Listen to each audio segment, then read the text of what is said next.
উত্তর চব্বিশ পরগনার বসিরহাট মহকুমার হিঙ্গলগঞ্জ ব্লকের সাহেবখালী, দুলদুলি, গোবিন্দগাড়ি, কালীতলার একাধিক গ্রাম পঞ্চায়েতের তৃণমূল কর্মী সমর্থকরা ভোর হতেই জমায়েত হন অভিষেকের সভায়।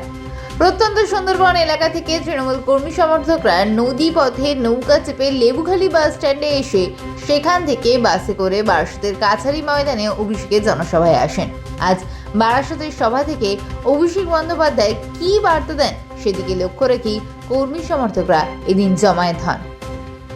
প্রত্যন্ত সুন্দরবন থেকে বারাসাত কাছারি ময়দানে আমাদের সেনাপতি, তৃণমূল কংগ্রেসের সেনাপতি অভিষেক বন্দ্যোপাধ্যায় যে আগামী বিধানসভা নির্বাচনের যে বার্তা, সেই বার্তার জন্য অপেক্ষা করে আছি। এবং শুধু তাই নয়, বর্তমান নির্বাচন কমিশনের যে তুগলকি সিদ্ধান্ত, সেই সিদ্ধান্তের প্রতিবাদে আজকের তিনি যে আমাদের বার্তা দেবেন, সেই বার্তা আমরা এসে গ্রামে গঞ্জে সেই বার্তা প্রচার করব এবং আগামী বিধানসভা নির্বাচনে ঝাঁপিয়ে পড়ব।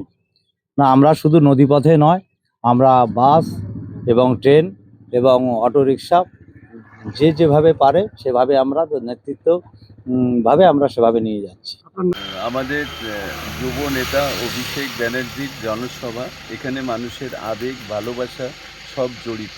সুতরাং একটা জনসমুদ্রের প্লাবন আমরা দেখব বারাসাত কাছারি ময়দানে।